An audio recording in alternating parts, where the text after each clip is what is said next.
तो resonance quality के ऊपर जो हमने बात की,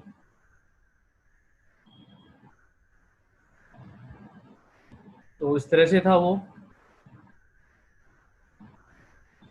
एलसीआर, हम जो सीरीज सर्किट की बात कर रहे हैं भाई,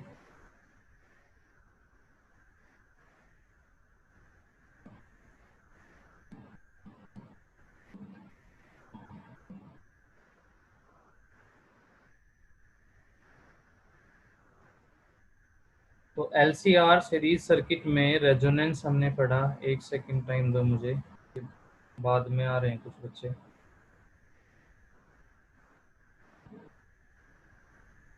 इसका रेजोनेंस कर्व हम बनाते हैं।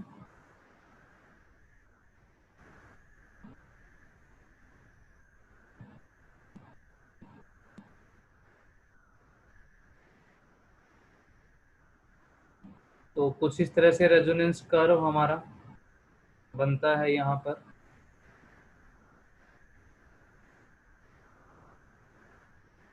ये हो गया एक रेजोनेंस कर्व।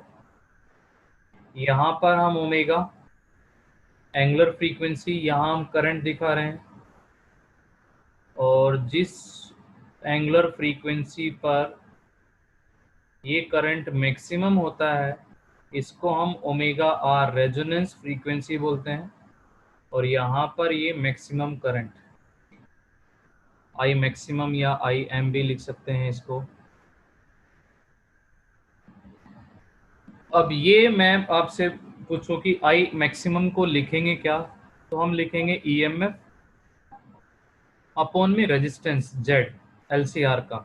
और रेजोनेंस पे वो जेड इजिकल्स टू होता है आर, क्योंकि X L equals to X C होता है, omega L equals to 1 upon omega C होता है, omega equals to 1 upon under root L C होता है रेजोनेंस फ्रीक्वेंसी, और mu R equals to 1/2 pi under root L सी।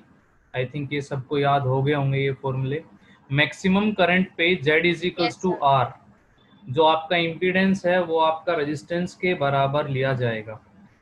तो बच्चों यहाँ अगर पावर को लिखना पड़े तो पावर को आप ऐसे लिख सकते हैं, P is equals to I not square R. ये अब मैं लास्ट पे डिस्कस कर रहा था आपसे कि देखिए अब सिर्फ सर्किट में रेजिस्टेंस काम कर रहा है। जो हमारा सर्किट था आर एल और सी, ये तो R L C series circuit में जैसे ही एक्सएल और एक्ससी बराबर हुआ तो इनका रिएक्टेंस तो खत्म ही हो गया, तो सिर्फ ये रेजिस्टेंस काउंट किया, इसलिए पावर को लिखा आई नॉट स्केयर आर से। अगर मान लीजिए इसी सिचुएशन पे आपका जो करंट इसमें से आई आर एम एस जा रहा होता, अब कई बार ऐसा आता है क्वेश्चन में कि हाफ पावर पॉइंट के बारे में पूछा जाता है, तो रेजोनेंस कंडीशन पे मैक्सिमम करंट जा रहा था, लेकिन अगर मान लीजिए इस पे अब अगर यहाँ पर आई आर एम एस, क्योंकि हम एक ना पावर का कंसेप्ट पढ़ेंगे जो अभी हमारा रह रहा है, तो वहां आप डिस्कस करेंगे कि जब एसी सोर्स लगाया जाता है ना यहाँ पर, तो इसके अक्रॉस पावर कंजम्पशन, मतलब इसके अक्रॉस जो पावर का लॉस वो जीरो आता है, पावर डिसिपेट जीरो आता है, ये अपने ऊपर पावर का कोई लॉस नहीं करता है। ऐसे यहाँ सी पे भी पावर का लॉस जीरो आता है, तो हम इनको काउंट ही नहीं करते हैं। तो जो आप यहाँ पर लिखेंगे current I R M S के ऊपर, तो पावर जो आपकी आएगी वो पावर लिखनी पड़ेगी I R M S square into R ही लेनी पड़ेगी, क्योंकि उसी रेजिस्टेंस में से जो करंट पास हो रहा है और वो रेजिस्टेंस ऑफर्ड कर रहा है, और ये दोनों बराबर हैं, या कहें तो इनके अक्रॉस पावर का लॉस जीरो है। तो आई आर एम एस को आप लिख सकते हैं आई नोट अपॉन में √2, तो आई नोट स्क्वायर √2 का ये 2, तो ये हाफ पावर पॉइंट होता है भाई, जहां पर जो पावर है वो हाफ हो गई है। और ये आई आर एम एस के ऊपर हमने देखा कि दो फ्रीक्वेंसी होती है एंगुलर फ्रीक्वेंसी। मान लीजिए यहाँ है आपका आई आर एम एस, तो ये दो फ्रीक्वेंसी, ऐसा मैं इसलिए अभी रिपीट कर रहा हूं क्योंकि एक क्वेश्चन करेंगे आप, एक एनसीईआरटी इंपॉर्टेंट क्वेश्चन है।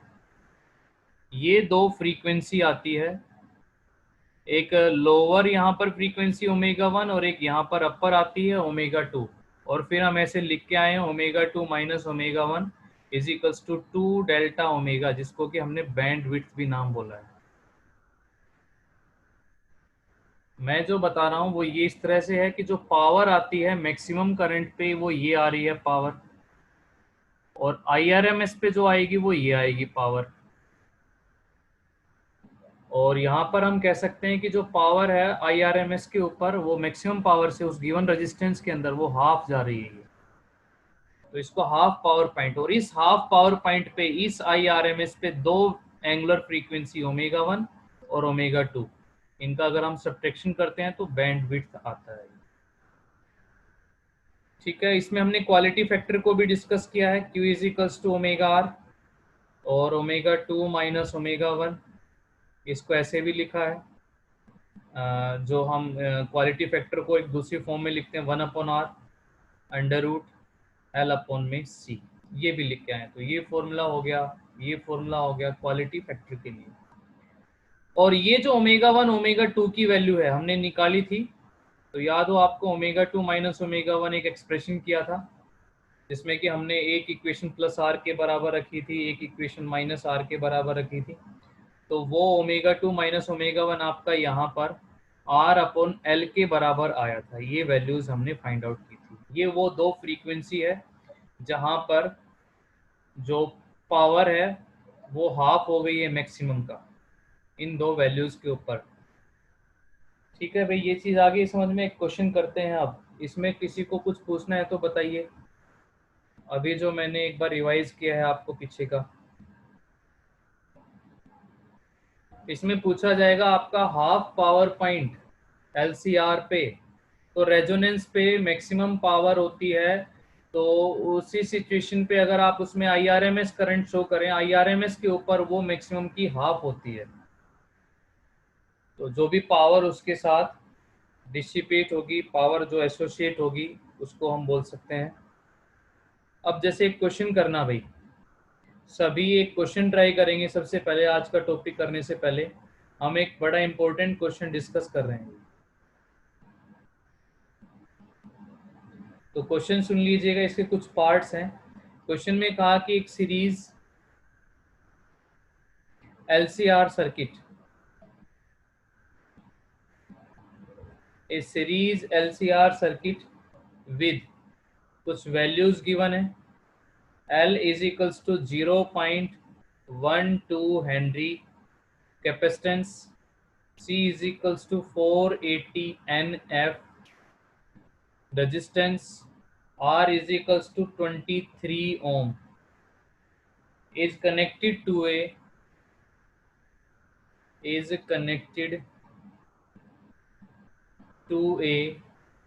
230 वोल्ट वेरिएबल फ्रीक्वेंसी। चेंज किया जा रहा है तभी तो रेजोनेंस आएगा। Variable frequency supply. तो भाई इसमें फर्स्ट पार्ट पूछा है, बताइए what is the source frequency. कर भी चुके हैं आप ऐसे question, what is the source frequency. Source की क्या फ्रीक्वेंसी होगी किस कंडीशन पे, for which current amplitude is maximum, for which current amplitude is maximum. चलिए कीजिए फटाफट, ये तो बहुत आसान पार्ट है, कर देंगे। Current amplitude maximum. अच्छा मुझे नाम बताओ, नाम बोल के बताओ कौन सी फ्रीक्वेंसी बोलते हैं current amplitude maximum. Resonance frequency. हाँ रेजोनेंस फ्रीक्वेंसी, बस वही निकाल देनी है, वही यहाँ पर सोल्व कर देनी है। तो वो कैलकुलेशन बड़ी है, ठीक है कोई बात नहीं, कैलकुलेशन मत करो, मैं आंसर लिख देता हूँ। ये म्यू आर जो आएगा आपका 1/2 pi under root L C, जब आप फॉर्मूला यूज करेंगे तो वो फ्रीक्वेंसी सोल्व करके ये आ रही है भाई 663 हर्ट्ज। मत करो कैलकुलेशन, ये बता दिया मैंने, 663 हर्ट्ज। अब यहाँ पर जो आपका मैक्सिमम करंट आएगा आई मैक्सिमम, उसको हम लिखेंगे और वो मैक्सिमम होगा हमारा ई नोट अपॉन में जेड। अब क्योंकि रेजोनेंस की बात हो रही है तो Z is equals to R, तो आई मैक्सिमम हमारा हो जाएगा जी ई नोट अपॉन में आर। चलिए इसको बताना भाई, ये तो हो जाएगा, ये ज्यादा 10 ओम। आई मैक्सिमम कितना आएगा, मैक्सिमम करंट कितना आएगा, I maximum E note upon में आर 10 नहीं आएगा। फिर ये जो 230 वोल्ट दे रखा है ये जब भी 14 एम्पियर 14 एम्पियर, 14.1 हाँ 14.1 या लगभग 14। Approximately 14 ampere. ये जो 220 लिखा मिलता है, 230 मिलता है, जो एक वैल्यू कह दी ना इसने, तो आप इसको ERMS लेंगे। अगर एक वैल्यू बोल रहा है तो कोई ये नहीं कह रहा कि अब ये है अब ये है, तो ये आपकी ERMS है 230, ERMS 230। तो ई नोट कितना हो जाएगा, ERMS इंटू में √2, √2 इंटू में 230, ये यहाँ पर यूज करना है। √2 इंटू में 230 अपॉन में आर था 23, ये आ गया यहाँ पर 10, √2 1.414 10, तो आप अप्रोक्सीमेटली इसको 14 एम्पियर कह देंगे मैक्सिमम करंट। ये हो गया भाई इसका हमारा फर्स्ट पार्ट। अब देखिए सेकंड पार्ट क्या पूछा है इसमें। अब सेकंड पार्ट को पूछ रहा है, ये बड़े ध्यान से सुनना, सेकंड और थर्ड इनमें थोड़ा सा प्रॉब्लम आती है। What is the source frequency for which average power absorbed by the circuit is maximum? What is the source frequency? What is the source frequency for which average power absorbed by the circuit is maximum? Obtain the value of this maximum power. ये maximum power कितनी आएगी? अच्छा पहले तो ये पूछा है what is the source frequency? What is the source frequency for which average power absorbed by the circuit for which average power absorb, चिंता मत करो, आज अभी हम इसके बाद ना ये पावर वाले टॉपिक ले लेंगे पहले, क्योंकि बार बार क्वेश्चन भी आ रहे हैं पावर पे। तो average power absorb by the circuit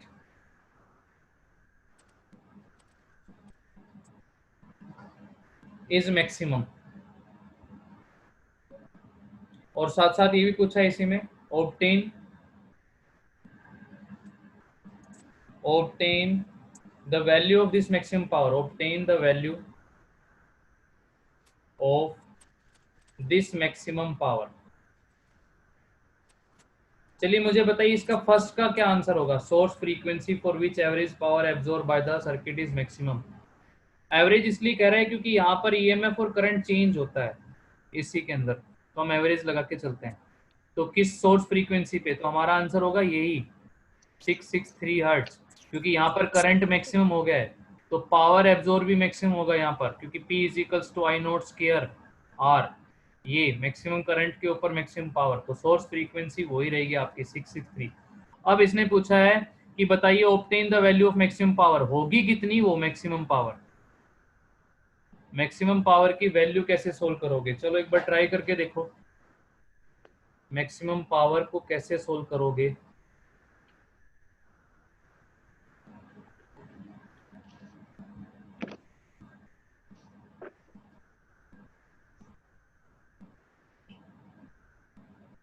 कितना आ जाएगा भाई ये 4508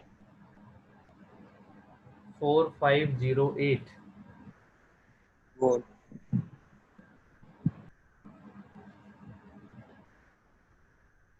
average power absorb by the circuit is maximum कब होगी, 1250। 1250, ये आंसर अलग अलग आ रहे हैं भाई। 4508। एक सेकंड देखो, जो मिस्टेक हो रही है ना हमारे से वो 4508 आ रहा है। इसका जो आंसर आ रहा है वो ये आ रहा है भाई 2300 वाट, ये आंसर आ रहा है इसका 2300 वाट।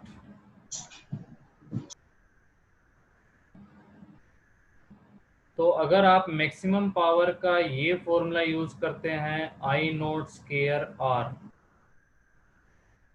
यहाँ पर, बट ये उसकी एक मैक्सिमम पावर की वैल्यू आएगी भाई,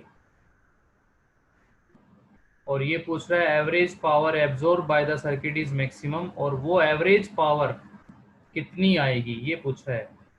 देखो भाई, हम यहाँ पर क्या गलती कर रहे हैं एक बार सुनिएगा कि क्यों नहीं हमारा आंसर आ रहा है। ये जो आपने पावर निकाली है ना P is equals to I note square R, ये आपकी मैक्सिमम पावर आई है या एवरेज पावर आई है ये बताना। Maximum power. मैक्सिमम। और इसने पूछा है कि average obtain the value of this maximum power, average की मैक्सिमम कितनी आएगी, एवरेज मैक्सिमम वैल्यू पूछिए।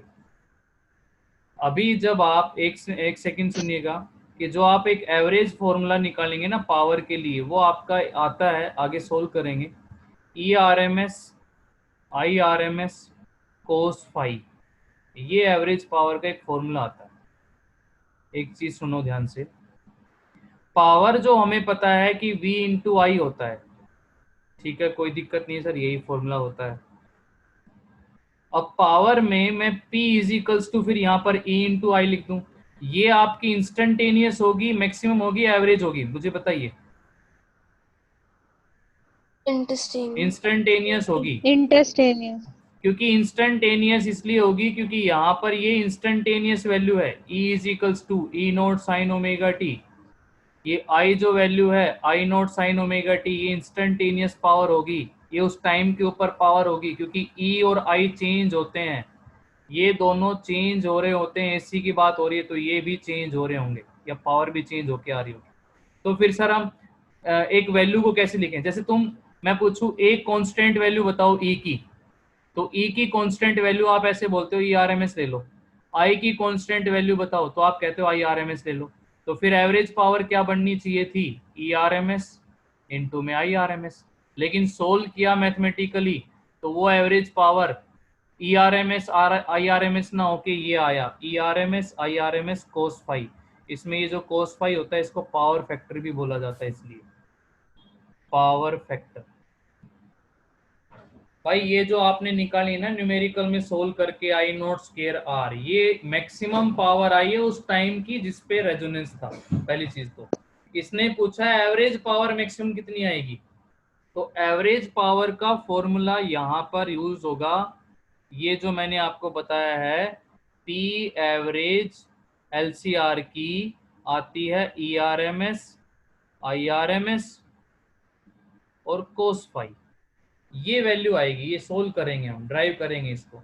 अब ये मैक्सिमम कब होगी, जब कोस फाई की वैल्यू 1 होगी और फाई यहाँ पर 0 होगा, तो यहाँ पर हम एवरेज पावर मैक्सिमम बोलेंगे ERMS और IRMS, ये मैक्सिमम हो जाएगी। अब इसको सोल्व करो, कैसे सोल्व करोगे, IRMS को लिख सकते हैं हम, IRMS को यहाँ पर कितना लिखेंगे, जो कि हमारा रूट मीन स्केयर आई नोट अपॉन में अंडर रूट 2, ये एक बार सोल्व करके देखो कितना आता है, यहाँ से एक बार वैल्यू फाइंड आउट करो। सर यही आ रहा है 2300 वाट, ये आंसर आना चाहिए आगे। तो ये ध्यान रखो कि एवरेज पावर मैक्सिमम पूछा है या ओनली उसने पावर मैक्सिमम पूछा है। अगर वो कहता ओनली मैक्सिमम पावर कितनी होगी तो हम फटाफट ये फॉर्मूला लगा देते, लेकिन वो एवरेज पावर मैक्सिमम पूछ रहा है, एवरेज पावर मैक्सिमम पूछा है उसने, तो हम एवरेज पावर का फॉर्मूला यूज करेंगे और मैक्सिमम ये होगी जब कोस फाई की वैल्यू 1 हो। फिर हम ERMS इंटू IRMS की वैल्यू रख के और सोल्व करेंगे तो आंसर हमारा 2300 वाट आंसर आना चाहिए, क्योंकि यहाँ पर उसने कहा है कि एवरेज पावर मैक्सिमम बताइए कितनी आएगी। अगर वो ओनली बोलता है पावर मैक्सिमम तो आप लिख सकते हैं वहां पर, लेकिन एवरेज की बात कर रहे हैं यहाँ पर। बताइए मुझे सेकंड पार्ट समझ में आया है इसका, ये क्वेश्चन आपका NCERT क्वेश्चन है और ये खुद भी एक बार ट्राई करेंगे। अब इसके बाद आता है हमारा इसका एक और last part, third part, third part में पूछा है for which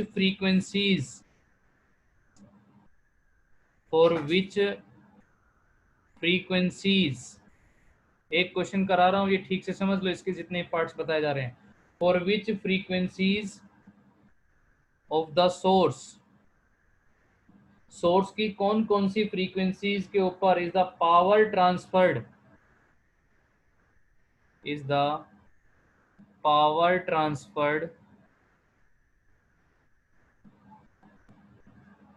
to the circuit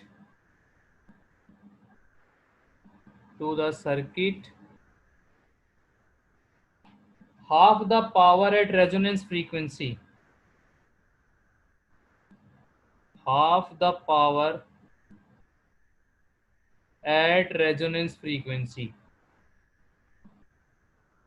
किन दो फ्रीक्वेंसीज के ऊपर या किन फ्रीक्वेंसीज के ऊपर जो पावर ट्रांसफर्ड है वो हाफ होगी जो रेजोनेंस फ्रीक्वेंसी पे पावर थी उसका। तो ये वाला पार्ट आपने एक समझना है। तो मैं अभी स्टार्टिंग इसी से की थी, जो हमने स्टार्टिंग में किया था वो यही था कि ये जो आप ग्राफ ड्रॉ करते हैं रेजोनेंस के लिए, तो यहाँ जो हम IRMS, ये मैक्सिमम हो गया, I मैक्सिमम, ये हम IRMS दिखा रहे हैं। तो IRMS पे ये दो फ्रीक्वेंसी है, ω1 और ω2, और IRMS पे वो जो मैक्सिमम पावर है उसका हाफ पावर आती है। तो ये वैल्यूज आप कैसे फाइंड आउट करेंगे, यहाँ पर ω1 ω2 की ये वैल्यू आपको सोल्व करनी है। तो देखिए वो दो फ्रीक्वेंसीज कौन कौन सी होगी, एक बार सुन लेते हैं उनको ध्यान से। ये हमारी बीच में होती थी रेजोनेंस, ω रेजोनेंस फ्रीक्वेंसी, और इनके बीच का जो ये गैप है, ये हमारा होता था डेल्टा ओमेगा, ये भी हमारा डेल्टा ओमेगा ही होता था। तो मैं उन दो फ्रीक्वेंसी की बात करूं, ω1 की और ω2 की, अभी मैं उसको ओमेगा लिख लूं, तो वो ओमेगा ऐसे लिख सकते हैं भाई, ω प्लस माइनस डेल्टा ओमेगा, दो फ्रीक्वेंसी आ जाएगी। यस बोलो, ये इक्वेशन जो लिख रहा हूं मैं समझ में आई? है दो फ्रीक्वेंसी निकालनी है जिनके ऊपर पावर मैक्सिमम की हाफ हो रही है, और वो दो फ्रीक्वेंसी आपकी ω1 ω2 है। अभी मैं उसको ओमेगा लिख रहा हूँ, तो दो वैल्यू आ जाएगी। एक बार जब ω में प्लस करेंगे, जब हम ω में प्लस करेंगे डेल ओमेगा, तो ये ω2 आ जाएगा। ω में जब हम डेल ओमेगा माइनस करेंगे तो ω1 आ जाएगा। तो प्लस माइनस यहाँ लगा दिया मैंने। यस क्लियर है भाई ये? Yes sir। और ω2 माइनस ω1 हमने सोल्व किया था लास्ट टाइम, जो हमने एक्सप्रेशन किया था ω2 माइनस ω1, वो आपका R/L के बराबर आ गया था, R/L। ये ω2 माइनस ω1 बैंडविड्थ होती थी, जिसको कि हम 2 डेल्टा ओमेगा से लिखते थे। तो मैं यहाँ से कह सकता हूँ 2 delta omega is equals to R/L, और delta omega is equals to R/2L। यहाँ पर रखेंगे ω/R plus minus delta omega में R/2L। अब इसको मैं लिख लेता हूँ 2 पाई म्यू, तो ये हो जाएगा 2 पाई mu R plus minus R/2L। मैं यहाँ पर 2 पाई से मल्टीप्लाई कर देता हूँ, 2 पाई से डिवाइड कर देता हूँ, 2 पाई कॉमन लेके दोनों साइड से कैंसिल, तो भाई म्यू की वैल्यू आ गई μR प्लस माइनस R/4 पाई L, ये 4 पाई L। अब यहाँ से R/4 पाई L सोल्व करना कितना आता है? R/4 पाई L को जब सोल्व करूंगा, R की वैल्यू कितनी थी इस क्वेश्चन में? अगर हम ऊपर जाके स्टेटमेंट देखते हैं तो यहाँ स्टार्टिंग 23, हाँ बिल्कुल ठीक, R23, L है 0.12। ये वैल्यूज यहाँ पर रख देते हैं, तो R की वैल्यू यहाँ पर 23, 4 पाई की वैल्यू रख देंगे, L था 0.12। ये सोल्व होके आ गया भाई ये वाली पूरी टर्म, इज इक्वल्स टू, मैं डायरेक्ट लिख देता हूँ, अप्रोक्सीमेटली 15 हर्ट्ज, अप्रोक्सीमेटली 15 हर्ट्ज। तो आपकी दो फ्रीक्वेंसी निकल के आ जाएगी ओमेगा आर प्लस माइनस 15। अब ओमेगा आर आपका 663 आया था, तो एक फ्रीक्वेंसी तो हो जाएगी म्यू वन, जिसको मैं कह रहा हूँ पहले वाली, तो 663 माइनस 15, दूसरी म्यू टू 663 प्लस 15। ये सोल होके हमारे पास दो फ्रीक्वेंसी आ जाएगी, जो कि होगी इस तरह से, एक होगी 648 हर्ट्ज और एक होगी भाई यहाँ पर 678 हर्ट्ज। इन दो फ्रीक्वेंसी के ऊपर जो मैक्सिमम पावर थी उसकी हाफ पावर मिलेगी। ये दो फ्रीक्वेंसी आ गई है, ओमेगा 1 ओमेगा 2। अब देखो एक चीज मैं बता देता हूं तुम्हें, अभी भी तुम्हें कहीं डाउट बनेंगे ये, और क्या डाउट बनेंगे एक बार फिर से देखिए।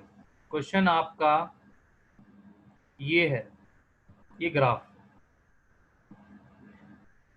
अब इस ग्राफ में रेजोनेंस कर्व जो आप दिखा रहे हैं वो ये दिखा रहे हैं, ये मैक्सिमम करंट हो गया रेजोनेंस फ्रीक्वेंसी पे ओमेगा आर, यहाँ पर ये मैक्सिमम करंट है। अब आप मैक्सिमम के अलावा किसी भी करंट की बात करो, मान लो मैं इस करंट की बात कर रहा हूँ, दो फ्रीक्वेंसी तो यहाँ भी है, मैं इस करंट की बात कर रहा हूँ, दो फ्रीक्वेंसी तो यहाँ भी है, कोई भी आप करंट लेंगे दो फ्रीक्वेंसी तो यहाँ भी है। लेकिन उसने क्वेश्चन में कहा कि जो पावर है वो मैक्सिमम की half, P note by two, ये पूछा है पी नोट बाई टू, तो वो करंट कौन सा होगा, तो हमें IRMS पे ही जाना है। और हमने जो ये डेरिवेशन किया था last time, omega 2 minus 1 is equals to R by L, ये रेजोनेंस ये सॉरी RMS करंट के लिए था या किसी भी करंट के लिए था, तो हमारा आंसर होगा RMS करंट के लिए था, और RMS पे ही वो मैक्सिमम की हाफ हो रही है, तो हम फिर ये फॉर्मूला इसलिए यूज कर रहे हैं। अदरवाइज तो कोई भी, ये भी दो फ्रीक्वेंसी आ सकती थी, ये भी दो फ्रीक्वेंसी आ सकती थी, ये भी दो फ्रीक्वेंसी आ सकती है, लेकिन जैसे उसने क्वेश्चन में कहा कि मैक्सिमम पावर का हाफ, तो हम सीधा गए IRMS पे, और IRMS पे हमने पढ़ा था omega 2 minus omega 1 R by L, तो ये वाली ओमेगा 1 एंड ओमेगा 2 आपको सोल्व करनी है। भाई बताओ मुझे ये पूरा क्वेश्चन समझ में आया या नहीं आया, इसके तीनों पार्ट्स, ये इंपॉर्टेंट क्वेश्चन है, इसमें NCERT का एक क्वेश्चन दे रखा है ये। बताइए इसमें कोई पार्ट दोबारा से रिपीट करना है, लास्ट पार्ट, सेकंड पार्ट इसका। यस बताओ मुझे समझ में आया है, नहीं आया, नहीं आया तो मैं कोई पार्ट दोबारा से रिपीट करूं, फिर हम अगले टॉपिक पे चलते हैं। उसने पूछा था कि दो फ्रीक्वेंसी ओमेगा 1 एंड ओमेगा 2, किन दो फ्रीक्वेंसी पे जो मैक्सिमम पावर होती है उसका हाफ पावर मिलेगी, तो ये आपको वैल्यूज निकालनी है। तो हम कहेंगे कि ये दो फ्रीक्वेंसी होगी IRMS के ऊपर, और इसको हम एक्सप्लेन ये कर सकते हैं कि जो आपकी पावर आती है मैक्सिमम के ऊपर आई नोट स्केयर आर, वो RMS के ऊपर उसी रेजिस्टेंस में से जब आप हम बात करेंगे पावर की, तो वो आएगी I note square R upon में 2, क्योंकि XL is equals to XC हो जाता है, या फिर हम कहें कि पावर जो लॉस होता है L पे और C पे वो 0 आता है, तो सारी पावर रेजिस्टेंस के अक्रॉस ही मिलेगी, जो भी ड्रॉप हो रही होगी, जो भी लॉस हो रहा होगा, तो वो हाफ होगी IRMS के ऊपर।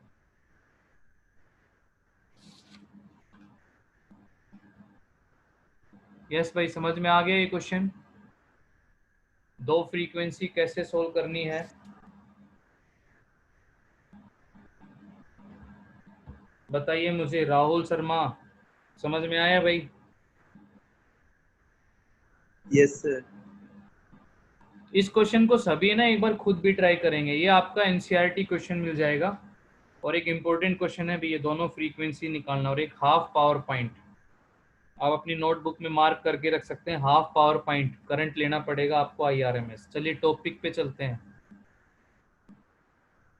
तो टॉपिक हमारा अगला चलेगा भाई, average power associated with resistance. देखो पावर कैसे निकालनी पड़ेगी आपको, average power associated with resistance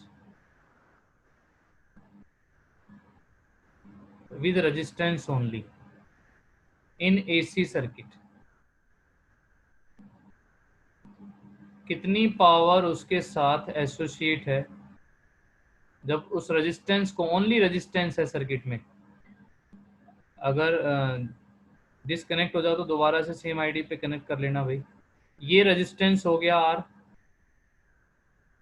ये हमारा AC सोर्स हो गया। अब यहाँ सोर्स की EMF जैसा कि हमें पता है E0 sin ओमेगा t होगी, रेजिस्टेंस हमारे पास R है और करंट होगा यहाँ पर I0 sin ओमेगा t। कुछ प्लस माइनस करना है या इतना ही रखना है करंट में, I is equals to I0 sin omega t? Yes, plus minus pi वगैरह कुछ करना है, यस या नो में बताओ मुझे। करंट में no sir. No, no sir. दोनों कैसे होते हैं? सेम फेज में, सेम फेज में। और हम कह सकते हैं कि फेज डिफरेंस यहाँ पर होता है 0 रेजिस्टेंस के केस में। ठीक है, यहाँ पर एवरेज पावर वर्ड क्यों यूज किया, सभी को क्लियर है भाई? एवरेज पावर वर्ड क्यों यूज किया गया? यस बोलिए, क्यों लगा रहा हूं मैं एवरेज पावर, बताइए। इसको ओनली पावर क्यों नहीं कह रहा? चेंज होती है। हाँ, एसी में ईएमएफ और करंट चेंज होते हैं तो फिर तो पावर भी चेंज हो जाएगी। ये फॉर्मूला लगाएंगे तो वी आई ई इंटू आई, तो ये भी चेंज हो रही होगी। तो भाई फिर एवरेज कैसे निकालें हम? पावर का बेसिक फॉर्मूला, एवरेज पावर निकालने का फिर ये फॉर्मूला है सर, टोटल वर्क अपॉन में टाइम। आप याद करो 11th क्लास में पूछते थे कि एवरेज स्पीड बताओ, तो हम कहते थे टोटल डिस्टेंस अपॉन में टोटल टाइम कर दो सर, एवरेज आ जाएगी। ऐसे ही यहाँ पर टोटल वर्क W अपॉन में पूरी साइकिल की पावर निकाल रहे हैं, एक साइकिल के, तो पूरे एक साइकिल का टाइम ये कर देंगे तो वहां आप एवरेज पावर को कैलकुलेट कर पाएंगे। तो कैसे करें ये चीज देखिएगा। अब आप, मैं मानता हूं कि let P is constant for very small time, dt, थोड़े से टाइम dt के लिए वो पावर कांस्टेंट हो गई। तो अब हम उसको लिखेंगे P is equals to D W upon में dt। ये थोड़े से टाइम के लिए कांस्टेंट हुई ईएमएफ करंट, तब हमने पावर को ये लिख लिया डी डब्ल्यू अपॉन में dt। और D W is equals to हो जाएगा फिर P इंटू डी टी। तो D W is equals to P, P की जगह रखा मैंने E इंटू आई, क्योंकि इंस्टेंटेनियस पावर ही है, थोड़े टाइम के लिए कांस्टेंट हुई थी। E into I into D T, बस अब वैल्यू रखनी है। E की value E0 sine omega T, I की value I0 sine omega T, और इनटू में dt। हम टोटल वर्क कर लेंगे, निकालेंगे यहाँ से। टोटल वर्क के लिए हमने इंटीग्रेशन किया 0 से W, यहाँ भाई करा देंगे integration of E0 I0 sine square omega T और इनटू dt। ये इंटीग्रेशन पहले भी कर चुके हैं। t के रेस्पेक्ट में आ रहा है फुल साइकिल टाइम 0 से t। dw का हो गया W, यहाँ ये टोटल वर्क आ जाएगा, E0 I0 बाहर हो जाएगा, साइन स्केयर ओमेगा टी को लिखेंगे 1 minus cos 2 omega T upon में 2, और पूरे का इंटीग्रेशन dt और 0 से t। ये इंटीग्रेशन आप सोल्व कर लेंगे, कितना आएगा पता होगा आपको। तो यहाँ से अब सोल्व करने के बाद W is equals to E0 I0 2 बाहर आ गया, 1 का इंटीग्रेशन dt है 0 से t minus cos 2 omega T dt 0 से t। तो W is equals to E0 I0 upon में 2, dt का हो गया t 0 से t लिमिट। यहाँ आप कोस का करेंगे तो आएगा साइन 2 ओमेगा टी अपॉन में 2 ओमेगा, और पहले भी कर चुके हैं ये। जब इसमें लिमिट पुटअप करेंगे तो ये पूरी टर्म साइन वाली कितनी बन जाएगी भाई? 0। तो W is equals to E0 I0 2 into T, ये आ गया टोटल वर्क। फिर हम लिख रहे थे एवरेज पावर, एवरेज पावर थी टोटल वर्क अपॉन में टाइम। तो भाई E0 I0 t 2 t, t से t कट गया, तो एवरेज पावर आ गई ई नोट आई नोट अपॉन में 2। जब आप इसको ऐसे लिखेंगे ई नोट आई नोट 2 को √2 इंटू में √2, तो ये बनेगा ERMS, ये बनेगा IRMS। तो एवरेज पावर डिसिपेट काउंट तो लॉस कितना, कुछ डिवाइस ऐसी होती हैं जो पूरी इलेक्ट्रिक पावर को, सोर्स की पावर को हीट की फॉर्म में लॉस कर देती है, जैसे हमारे हीट अप्लायंसेस जो होते हैं। तो ये एवरेज पावर डिसिपेट कह सकते हो इसको, लॉस या एसोसिएट कितनी पावर उसके साथ है रेजिस्टेंस के साथ। तो आप लिख देंगे ERMS इंटू में IRMS। ये एक फॉर्मूला बन गया रेजिस्टेंस के केस में। ऐसे ही जब आप इंडक्टर के केस में निकालेंगे, ऐसे ही जब आप कैपेसिटर के केस में निकालेंगे, तो वो वैल्यूज जीरो आएंगी भाई। एक एवरेज वैल्यू वो जीरो आती है। इसलिए हम कहते हैं कि जो भी पावर डिसिपेट या जो भी पावर लॉस होता है वो आर पे होता है, ना कि एल और सी पे। इसलिए रेजिस्टेंस ओनली आर काउंट किया जाता है। यस, बताइए मुझे, ये जो डेरिवेशन करवाया है पावर का ओनली रेजिस्टेंस के थ्रू अल्टरनेटिंग करंट में, समझ में आया है? ERMS इंटू IRMS फॉर्मूला कैसे बना?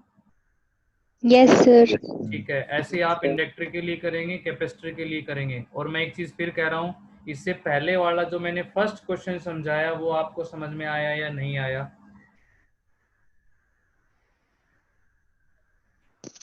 आ गया सर। वो क्वेश्चन आप खुद भी ट्राई करेंगे, फिर भी कहीं कोई उनमें तीनों पॉइंट में से रह जाता है तो वो आप दोबारा से मेरे से पूछेंगे। किन दो फ्रीक्वेंसीज के ऊपर, ये पूछा जाता है कि किन दो फ्रीक्वेंसीज के ऊपर जो पावर मैक्सिमम थी उसका हाफ मिलेगी। करंट आपने यूज करना है IRMS।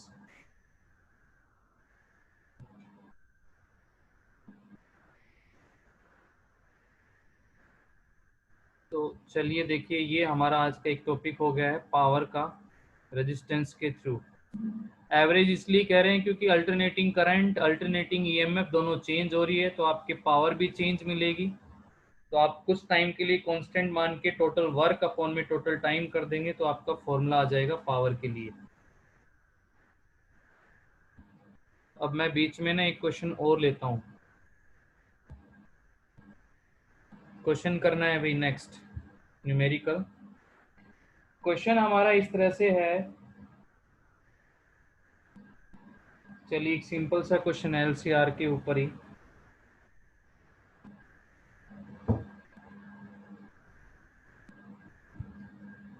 एक रेजिस्टेंस R है, साथ में कैपेसिटर है और साथ में एक इंडक्टर लगा रखा है CL। सोर्स AC सोर्स हो गया। तो ये एक RLC सर्किट इन सीरीज में।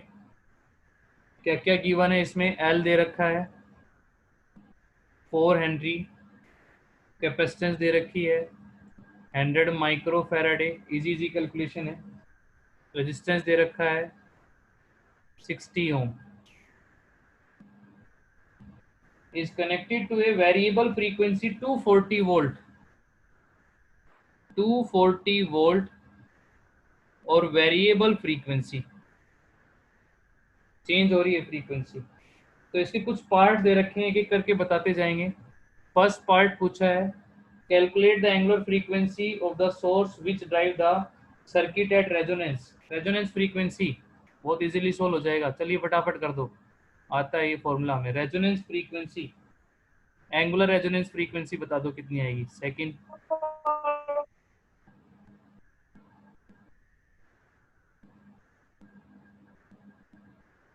एंगुलर फ्रीक्वेंसी कितनी आ रही है? ये आंसर आ रहा है 50 रेडियन पर सेकंड। 50 रेड पर सेकंड। फर्स्ट पार्ट ये था। एक आसान सा क्वेश्चन उठा लिया है अभी मैंने बीच में, फिर एक और क्वेश्चन करेंगे। ऐसा इसलिए कि तुम्हें LCR एक बार पूरा ठीक से समझ में आ जाए, इसके कोई पॉइंट ना छूटे। बताइए करंट कितना आएगा, current at resonance, current at resonance कितना आएगा, वैल्यू बताइए। Current at resonance value solve करके।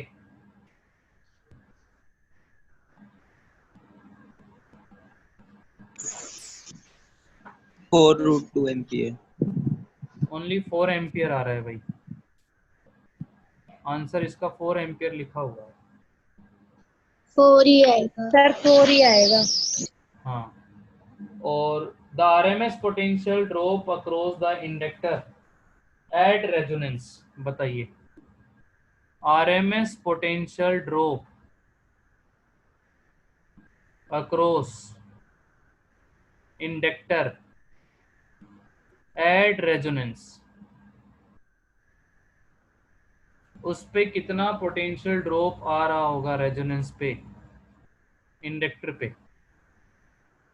तो वैल्यू बताइए पोटेंशियल ड्रॉप कितना होगा उसका, मतलब कि हमें बताना है VL कितना आएगा इंडक्टर पे और रेजोनेंस पे।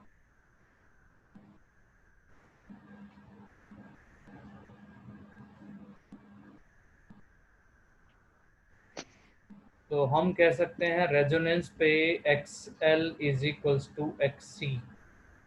Use this relation and find out the value of VL।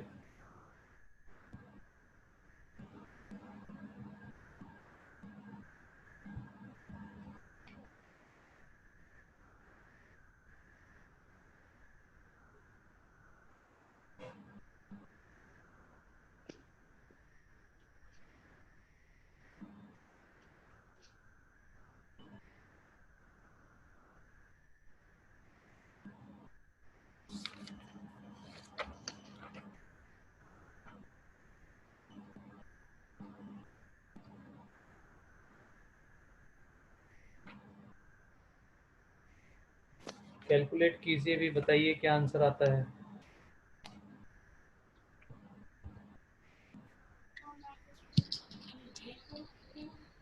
Potential drop across inductor at resonance.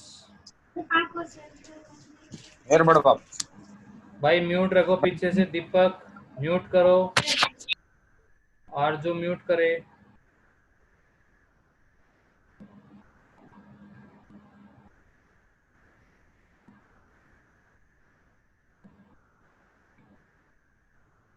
नहीं हुआ अभी सोल्व, किसी से नहीं हुआ। VL हो गया हमारा IXL, RMS की बात हो रही है तो यहाँ IRMS हो जाएगा, मतलब IRMS XL, और XL को लिखेंगे हम ओमेगा L।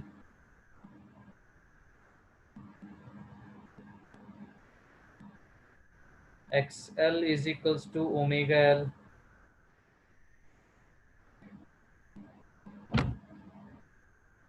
और ओमेगा कितना यूज करें भाई यहाँ पर, ये तो रेजोनेंस आया है ना, लेकिन हाँ रेजोनेंस भी कह रहा है वो, रेजोनेंस फ्रीक्वेंसी दे रखी है, ये कह रखा है ना पोटेंशियल ड्रॉप एट रेजोनेंस, तो रेजोनेंस पे तो रेजोनेंस फ्रीक्वेंसी होगी ओमेगा R इंटू L, तो कर दो इसमें, फिर कहाँ प्रॉब्लम आ रही है।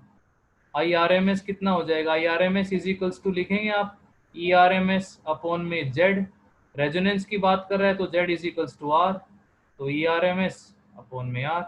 यहाँ करंट आपने निकाल ही रखा है, ये रहा 4 एम्पियर।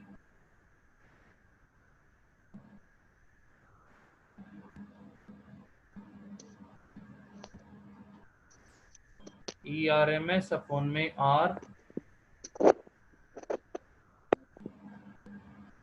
तो ये ERMS अपॉन में R और XL में हो गया है ओमेगा L, मतलब ओमेगा R इंटू में L। ये सोल्व करके क्या आ रहा है भाई आंसर, क्या 800 वोल्ट आ रहा है इसका answer? Yes sir. 800 volt, yes sir. ये आएगा 800। इसका आंसर 800 वोल्ट।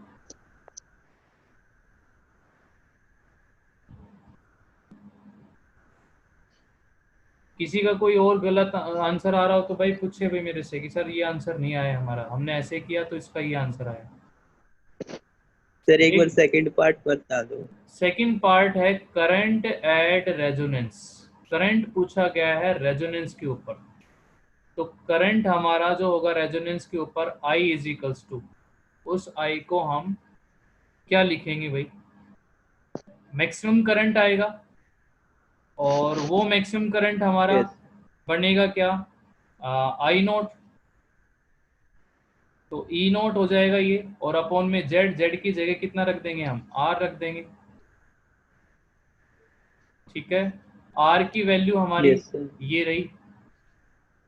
और एक चीज देखो यहाँ पर, वोल्टेज, वोल्टेज जो सप्लाई हो रही है वो 240 है। ये sorry E R M S लिखेंगे, E R M S upon में आर, ये जो वोल्टेज गिवन है यहाँ पर, ये नोट नहीं करना है, वही एवरेज वैल्यू की कितनी जो वोल्टेज सप्लाई हो रही है तो उसकी एवरेज वैल्यू लिखनी है। तो E R M S upon में आर, ये ई आर एम एस आपका दे रखा है 240, और जेड इजिकल्स टू आर हो गया क्योंकि रेजोनेंस की बात कर रहा है, तो आर की वैल्यू हमारे पास गिवन है यहाँ पर 60 ओम। तो ये सिंपल 4 एम्पियर। ये मत करना कि maximum current is equals to E note upon में जेड, ये मैक्सिमम तो तब ये उसके लिए होता है कि भाई जो वेरी कर रहा है तो वहां फिर मैक्सिमम कब होगा, लेकिन यहाँ पर तो वेरी कर रहा है फ्रीक्वेंसी के साथ, तो फ्रीक्वेंसी के साथ मैक्सिमम कब होगा, तो आप उसमें E R M S upon में जेड ही करके चलें, मैक्सिमम करंट ही। तो याद रखना रेजोनेंस पे I maximum is equals to E R M S upon में जेड, और Z is equals to R resonance के केस में। और वो जो होता है ना आपका I naught is equals to E note upon में जो भी रेजिस्टेंस होगा, I naught is equals to E naught, वो होता है आपका जो अल्टरनेटिंग करंट चेंज हो रहा है उस पे मैक्सिमम वैल्यू क्या आएगी, वो जो टाइम के साथ वेरी कर रहा होता है, यहाँ पर है फ्रीक्वेंसी के साथ वेरी कर रहा है, तो आपने ईएमएफ को ईआरएमएस लेना है। ठीक है राहुल, Yes, sir. एक क्वेश्चन और कर दो भाई फटाफट, फिर एक टॉपिक कराऊंगा उसके बाद खत्म करेंगे, एक क्वेश्चन और। अभी क्वेश्चन मेरा नेक्स्ट ये है कि एक 200 kilometre long telegraph wire, wire they the of length 200 kilometre, 200 kilometre length they the, has a capacity, इसकी जो capacity has a capacity, book में तो ये पॉइंटों में दे रखी, मैं आसान ले लेता हूँ, has a capacity 1 micro Faraday मान लो पर किलोमीटर, 1 माइक्रो फैराडे पर किलोमीटर उसकी कैपेसिटी है, वायर जिसकी लेंथ 200 किलोमीटर है। If it carry N alternating current of if it carries an alternating current at a frequency of 50 kilohertz, AC current उसमें से चल रहा है at frequency 50 kilohertz, frequency 50 kilohertz दे दी है। What should be the, Himanshu mute कीजिए, what should be the value of an inductance required to be connected in series with that impedance is minimum, ये question है। कहता है कि what should be the value of, what should be the value of inductance required, inductance required to be connected in series, to be connected in series so that impedance is minimum,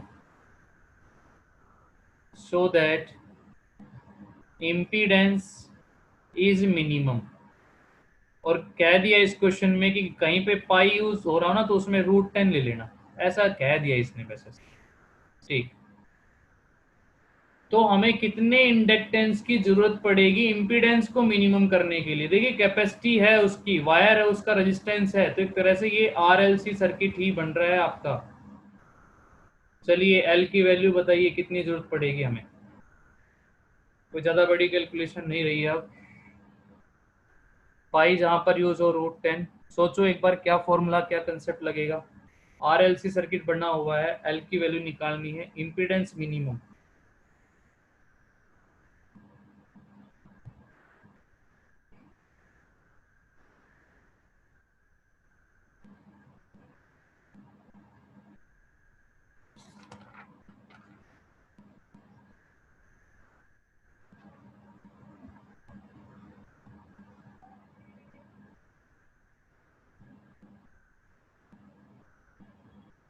L की value find out करनी है।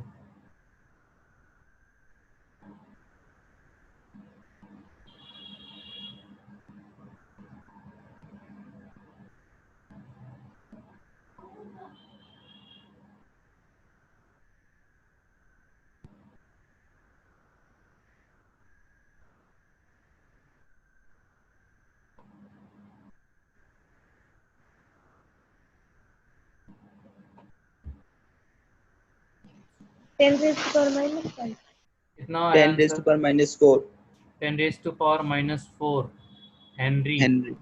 Okay, और कोई भाई कुछ different answer आ रहा हो किसी का?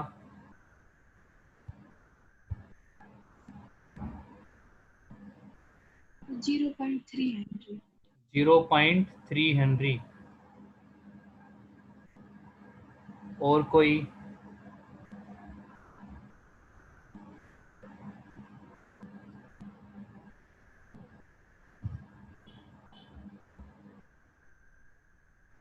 देखो कैसे करेंगे भाई, पहले तो आप सी निकालेंगे कैपेसिटेंस। ये कैपेसिटेंस जब आप पढ़ेंगे ना, यहाँ से तो लिखा हुआ है 1 माइक्रो फैराडे पर किलोमीटर पे है, और वायर की लेंथ दे रखी है 200 किलोमीटर, तो कैपेसिटेंस हो गई है इसकी 200 माइक्रो फैराडे, ये सी आ गया है बस।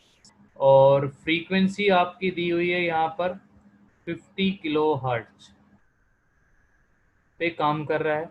फिर ये कह रहा है कि मिनिमम इम्पीडेंस, तो जेड एलसीआर सर्किट में 0.5 into 10 raised to power minus 7 आ रहे हैं। 0.5 इंटू 10 रेज़ टू पावर -7। चलो ये भी आंसर लिख देते हैं, चेक करते हैं क्या आता है। जेड मिनिमम कब होगा भाई? जेड मिनिमम तो तब होगा जब एक्सएल एक्सी के बराबर आ जाएगा। ये जेड इम्पीडेंस मिनिमम, और जेड मिनिमम तो करंट मैक्सिमम, ये हम पढ़ चुके हैं। एक्सएल क्या होता है? ओमेगा एल, 1 में यहाँ पर हो गया हमारा ओमेगा सी। अब इसको आप सोल्व कर लेंगे, यहाँ से एल की वैल्यू, तो एल जो आएगा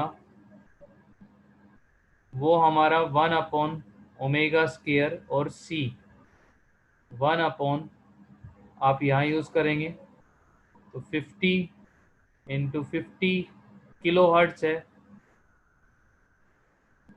तो 10 रेज़ टू पावर 3 और 3 6 हो जाएगा, इंटू सी की वैल्यू है हमारी 200 micro farad, 10 raise to power -6। इसको कैलकुलेट कर लो, वो आंसर आ जाएगा आपका इंडक्टेंस इन हेनरी के अंदर। तो 1/ में 25 हो गया, ये इंटू में 2 हो गया, और इंटू में ये आप देख लीजिए 1 2 6 ये है, ये तो चलो कैंसिल ही हो गया। 1 2 3 4 10 रेज़ टू पावर 4, तो 1/50 ऊपर 10 रेज़ टू पावर -4, तो 1/5 इंटू 10 रेज़ टू पावर -5, तो ये आ गया आपका 0.2 into 10 raise to power -5 henry के अंदर। 0.2 इंटू 10 रेज़ टू पावर -5, ये है इसका आंसर भाई। 0.2 इंटू 10 रेज़ पावर। क्या गलती हुई फिर यहाँ पर? सिर्फ ओमेगा की Calculation जगह ओमेगा की वैल्यू 50 क्यों ले? फ्रीक्वेंसी 50 है, ओमेगा नहीं है। एक सेकंड मुझे क्वेश्चन में देखने दो। ये 50, अच्छा उसकी फ्रीक्वेंसी दे रखी है ना? फ्रीक्वेंसी है 50 किलोहर्ट्ज। अच्छा अच्छा अच्छा ठीक है, तो फिर यहाँ पर आप फ्रीक्वेंसी 50 किलोहर्ट्ज, तो रेजोनेंस फ्रीक्वेंसी क्या लेंगे फिर? अगर आप यही एल निकालेंगे तो और कैसे निकाला भैया एल आपने फिर? ओमेगा में 2 पाई न्यू पुट कर दिया। ओमेगा में 2 पाई न्यू, हाँ ये ठीक है, वेरी गुड, सही है। बट वहाँ पर फिर भी आपकी जो, हाँ ओमेगा में ये आ जाएगा, वो तो एक ही बात है इसमें भाई, पाई में इंडक्टेंस निकालना। अच्छा ये फ्रीक्वेंसी है, हाँ ठीक है ठीक है ठीक है, हमने ओमेगा की वैल्यू रख दी, ये गलत कर दिया, क्योंकि फ्रीक्वेंसी दे रखी है तो म्यू दे रखा है और मैंने ओमेगा में यूज़ कर दिया। हाँ तो आंसर ये आएगा आपका कि जो ओमेगा होगा L इज इक्वल्स टू देखिए 1 अपॉन ओमेगा में जब 2 पाई रखेंगे तो ये आएगा 4 और पाई स्केयर, स्क्वायर ओमेगा ठीक है, म्यू और स्क्वायर म्यू स्केयर और इनटू में c। ये सोल्व करेंगे तो 1 अपॉन 4, पाई की वैल्यू रूट 10 थी, स्केयर करेंगे तो 10 आ जाएगी। फ्रीक्वेंसी अब ये कर लो 50 इंटू 50 और इनटू में ये हमारा था सी था हमारा 200 इंटू 10⁻⁻⁶। तो इतना जो हमने सोल्व कर लिया ये, सर किलो हर्ट्ज था, उसको भी चेंज करेंगे उसको हर्ट्ज चेंज में। करेंगे तो 10⁻⁶। तो ये जो हमने सोल्व किया है 50 50 10⁻⁶ 200, ये इतना इतना, तो इसमें आया हमारा फिर सोल्व होके 1 अपॉन 50,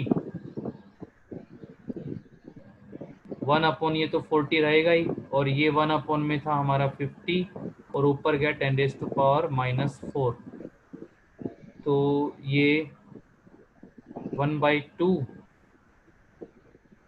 और ऊपर जाएगा 10⁻² और तो 10⁻² हो गया -6, तो 0.5 इंटू 10⁻⁻⁶।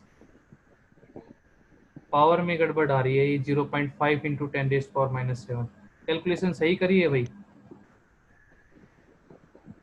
चेक कर लेना। फॉर्मूला ऐसे ही बनेगा, ये वाला फॉर्मूला यूज करेंगे इंडक्टेंस के लिए। चलो इंडक्टेंस के लिए ये फॉर्मूला यूज करेंगे, तो 4 pi square mu into C. Minimum impedance बोला था, तो मिनिमम इम्पिडेंस मतलब कि XL is equals to XC, ये कंसेप्ट लगा दो और एल निकाल देना यहाँ से। तो चेक कर लेना एक बार कैलकुलेशन, हो सकता है मेरी कैलकुलेशन मिस्टेक हो या तुम्हारे से कहीं मिस्टेक हुई हो। तो आंसर इसलिए मैं बुक वाला आंसर नहीं बता रहा क्योंकि वैल्यू चेंज कर दी हमने यहाँ, बाकी कंसेप्ट यही यूज होगा।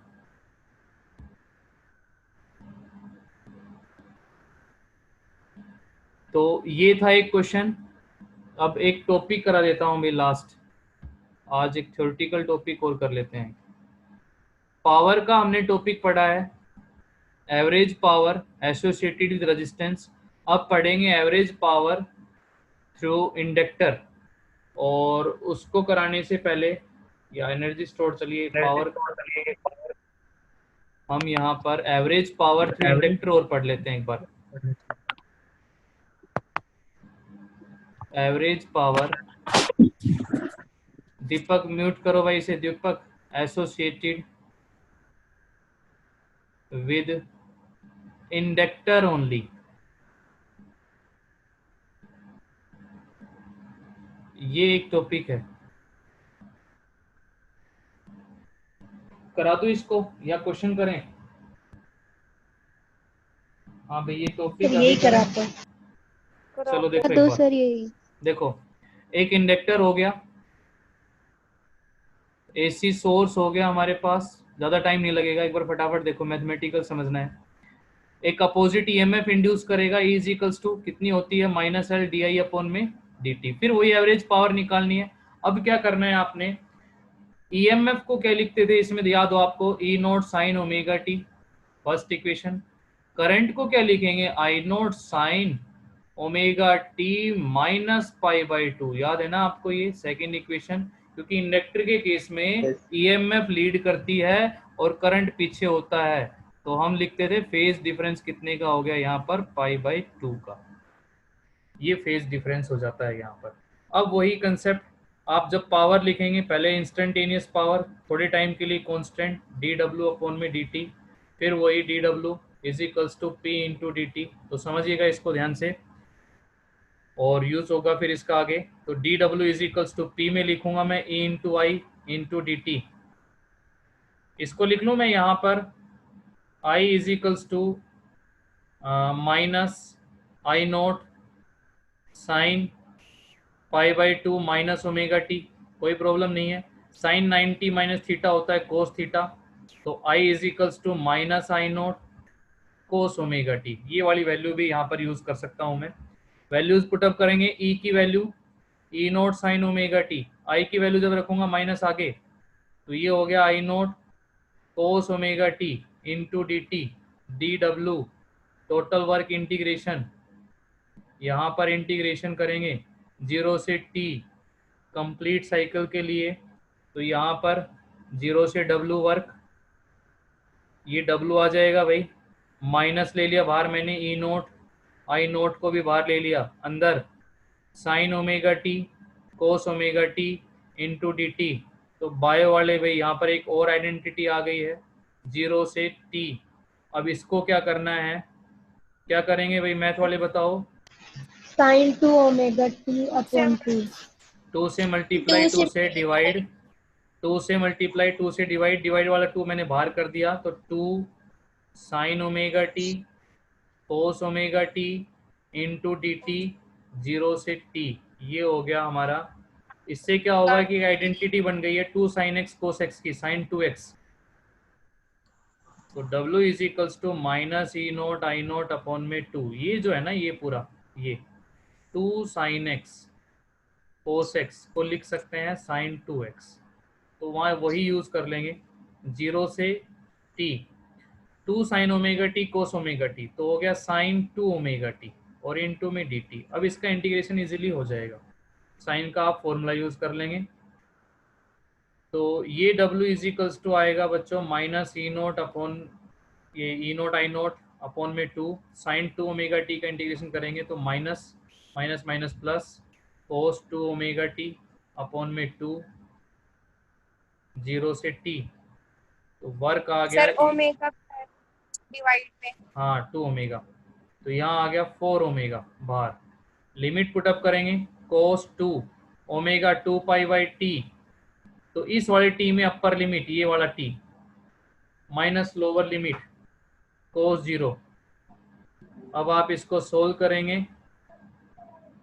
तो वर्क इज इक्वल्स टू आएगा ई नोट आई नोट अपॉन में 4 ओमेगा, ये t से t कैंसिल, कोस 4 पाई की वैल्यू होती है 1, कोस 0 भी 1, 1 माइनस 1 हो गया 0, तो वर्क आया पूरा फुल साइकिल के दौरान 0, तो वर्क ही 0 आ गया, तो पावर डिसिपेट, पावर का लॉस उसके across, average power work upon में टाइम आ गया 0, इसलिए इंडक्टर अपने ऊपर पावर का कोई लॉस नहीं करता है। अब मैं थ्योरेटिकल बात करूंगा, बट उससे पहले मुझे ये बताओ मैथमेटिकली समझ में आया है भाई, ये आपने वैल्यूज क्या चेंज करनी है करंट के लिए, आपने omega T minus pi by 2, ये डेरिवेशन आप एक बार लिख के भी देखेंगे। अब सुनना ध्यान से कि ये सर पावर का लॉस इस पे 0 क्यों आया, ओनली इंडक्टर है पहली बात, तो इसका रेजिस्टेंस नेग्लेक्ट कर रखा है, तो इसके अक्रॉस पावर का लॉस 0 क्यों आया, बहुत ध्यान से समझिएगा। ये जो हम इंडक्टर लगा रहे हैं और ये जो AC हमने इस पे अप्लाई किया, अब तुम्हें पता है कि अल्टरनेटिंग करंट ऐसे होता है, इस तरह से, बहुत अच्छे समझना, अभी कंसेप्ट क्लियर हो जाएगा। अल्टरनेटिंग करंट ऐसे चेंज होता है, तो 0 से मैक्सिमम हो रहा है, पहले 0 से ई नोट हो रहा है, तो जैसे ही इस पे मैक्सिमम होने लगा, इसने एक अपोजिट EMF देके उसका अपोज किया, इंडक्टर का ये तो फिनोमिना होता है minus L D I upon में डी टी, ये EMF दिया, करंट के बढ़ने का अपोज किया उसने करंट के बढ़ने का अपोज किया यहाँ पर, तो उसको बढ़ने से रोका है, जब वो मैक्सिमम हुआ तो पावर लगानी पड़ी सोर्स को मैक्सिमम होने के लिए। याद करो कैपेसिटर जो होता है, जब उस पे चार्ज जाने लग गया तो और चार्ज भेजने के लिए सोर्स को वर्क करना पड़ता है, वो एनर्जी स्टोर्ड, यहाँ भी निकालेंगे एनर्जी स्टोर्ड इंडक्टर में, बट अभी इसको समझिए इस कंसेप्ट को कि जब करंट 0 से मैक्सिमम हुआ आई नोट, तो उसको मैक्सिमम होने का अपोज किया गया इसके थ्रू, इंडक्टर के थ्रू, बढ़ने नहीं दिया गया, लेकिन जैसे फिर एनर्जी लगानी पड़ी, अब जैसे ही वो मैक्सिमम होके कम होने लगा, तो ये जो EMF इसमें आती है वो EMF बढ़ने का भी अपोज करती है, कम होने का भी अपोज करती है, तो उसने कम भी नहीं होने दिया, उसको वही मेंटेन रखा, इसलिए इसने अपने ऊपर कोई लॉस नहीं किया। पहले जो एनर्जी लगानी पड़ी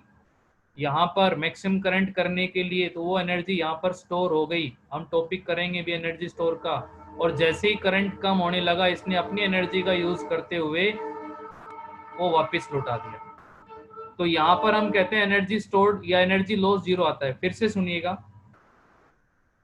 फिर से रिपीट कर रहा हूं मैं, यहाँ पर ये AC सोर्स अब भाई यहाँ पर जो करंट है वो 0 से मैक्सिमम हुआ, इतना 0 से मैक्सिमम हुआ करंट।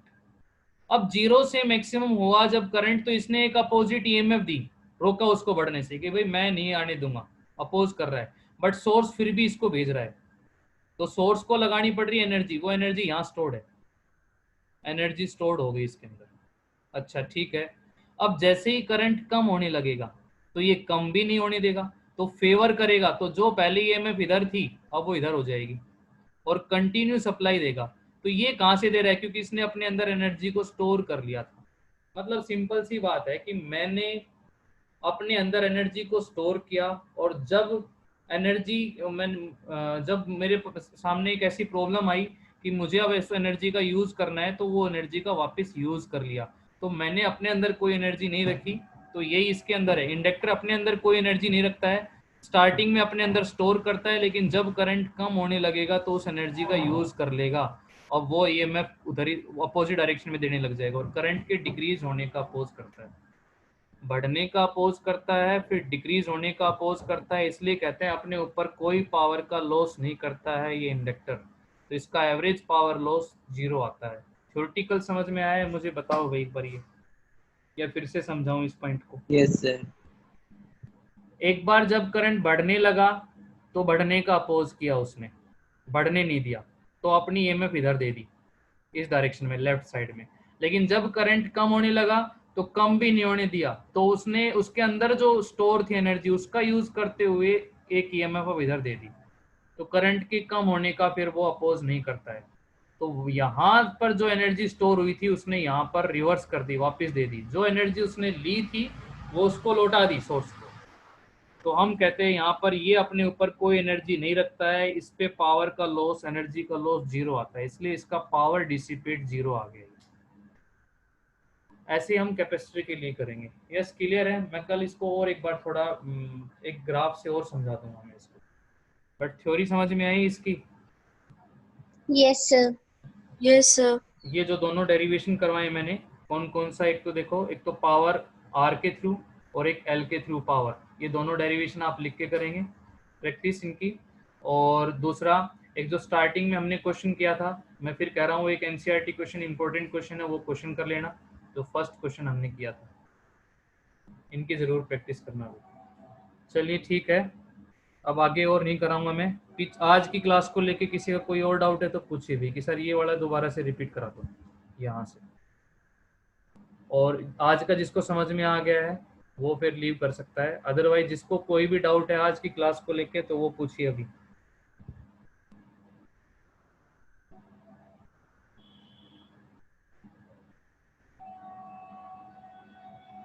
बताइए भाई।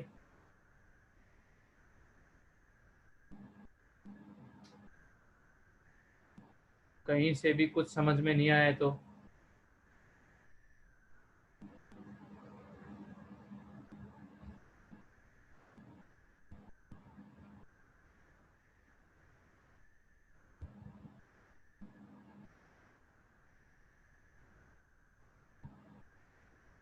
ठीक है, तो कोई डाउट नहीं है, कर लेना भाई इसको रिवाइज, और ख़त्म कर देते हैं आज की क्लास को।